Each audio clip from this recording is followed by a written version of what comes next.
අනුරාධපුර දිස්ත්‍රික්කයේ තිරප්පනේ ප්‍රාදේශීය ලේකම් කොට්ටාශයට අයත් රුක්මාන් කුළුම ගමේ නන්දිමිත්‍ර ගොවි සංවිධානයේ ලේකම් දුරියදරන නමින් නම් යූජී ශ්‍රියානි විජේලතා මම අද දින පැවැතුණු මේ සුහුරු කුසී කර්මාන්තයේ පිළිබඳ වැඩසටහනට සහභාගී වුණා.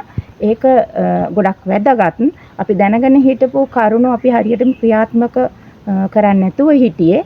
අද දින ලබා දුන්නේ සහාය දේශන වලින් අපි ගොඩක් ඒ දැනුම ලබා ගත්තා. ඒ වගේම අපිට ඒක මේ දේශනයක් වශයෙන් නෙවෙයි ප්‍රායෝගිකවත් දේශකතුමන් සහභාගී වෙලා ඒ විස්තර කරලා දුන්නා.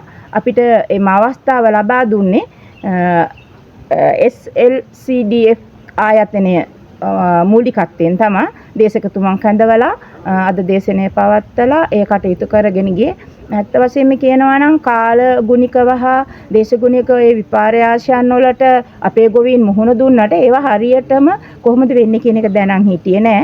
අද ගණ දින ලබාගත්තේ දැනුමත් එක්ක උගාත් දුරට ඒ දැනුම ප්‍රායෝගික කරගෙන ඒ කටයුතු කරන්න අපි වෙහෙස ගත්තා. අපේ අදිෂ්ඨානය වෙන්නේ මේ වැඩසටහනට සහභාගී නොවිච්ච ගොවීන් ඉන්නවා. ඒ අයට මේ අපි ලබාගත්ත දැනුම බෙදලා දීලා තව මාස කිහිපයක් පමණ ගත වෙන විට මෙතුමල්ලා ඒ අප වෙනුවෙන් කැප කරපු කාලී ප්‍රයෝජනයටගෙන හොඳ ගොවි පොලක් හොඳ ගෙවත්තක් සාදලා නිර්මාණය කරගෙන ඉදිරියට ගෙන යාම තමයි අපේ බලාපොරොත්තුව වෙන්නේ.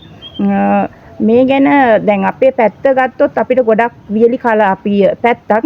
ඒ අපිට ගොඩාක් වැදගත් උනේ අපේ වියලි කලාපීය පැත්තක් නිසා අපි අවුරුද්දේ වැඩි කාලයක් වතුර නැතුව ජීවත් වෙන නිසා ඉතින් අද දින ලබාගත් දේශකතුමන්ට ආයතන ස්තුතිවන්ත වෙමින් විශේෂ සංවර්ධන පහසුකම් සැලසීමේ ශ්‍රී ලංකා ආයතනයෙන් තමයි අපිට මේ මධ්‍යස්ථානයේ මේ මෙහෙවැව්වේ. එතුමන්ලාට දහස් වාරයක් ස්තුතිවන්ත වෙනවා.